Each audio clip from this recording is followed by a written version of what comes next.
Pressure, BP, pressure, ECG করানো হয়েছে। ECG করানোর পর আমাদের ভিতরে যে ইমার্জেন্সি ডাক্তার ছিল ওনারা ট্যাবলেট দিছে।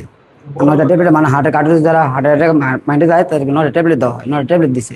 তো ট্যাবলেটগুলো খাওয়ানো হয়েছে। খাওয়ানো আপনার পরিচয় কি? আমার পরিচয়, আমি সদর হাসপাতাল অ্যাম্বুলেন্সের গাড়িতে থাকি। হ্যাঁ? অ্যাম্বুলেন্সের গাড়ির মধ্যে আছি।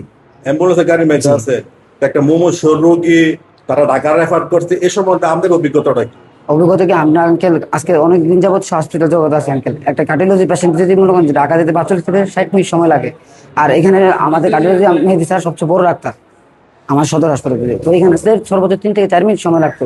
মূলত পেশাটা কি আপনার দালালি? না স্যার, হ্যাঁ? না স্যার। তাহলে আপনি একটা ঢাকা রেফার করছে, ওই রোগীটা আপনি এখানে কেন নিয়ে আসছেন? স্যার রুগীটা স্যার আমি এখানে সুস্থ অবস্থায় আনছি স্যার, আমি কোন খারাপ অবস্থা আনি নাই।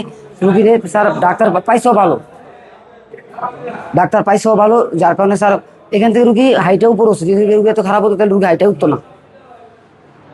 এখন মানে এই রোগীটা যে অবস্থা হয়েছে মারা গেছে, এই ব্যাপারে আপনার মতামত? এটা আমার ক্ষেত্রে না, যে সবার ক্ষেত্রে। আমার যদি আমার ফ্যামিলি পার্সোনাল মারা যেত আমি একটু দুঃখিত হতাম, আমার ক্ষেত্রে হতো।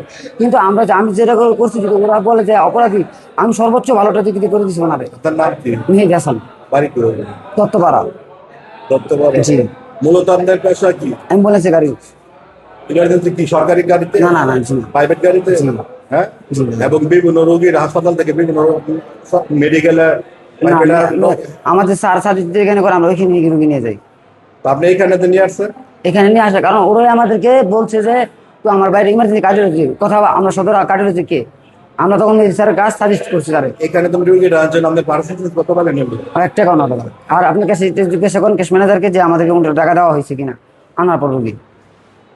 যদি আমি ফালতু থাকি তাহলে কেসে জিজ্ঞাসা করতে পারেন। আর আমি খারাপ হইলে হয়তো আমি রুগী শোনার পর আমি আসতাম না আঙ্কেল। একজন মানুষ মাঝে আমার ভিতর খারাপ থাকলে আমি কিন্তু আসতাম না আঙ্কেল। এত চাই ঝামেলা শুনি, আমার কিন্তু কেউ ধরে আনে নাই। সাধারণ মানুষ যে বলতো আপনাদের মূলত পেশা দালালি। না স্যার, আপনি তো যাচাই করে দেখেন স্যার।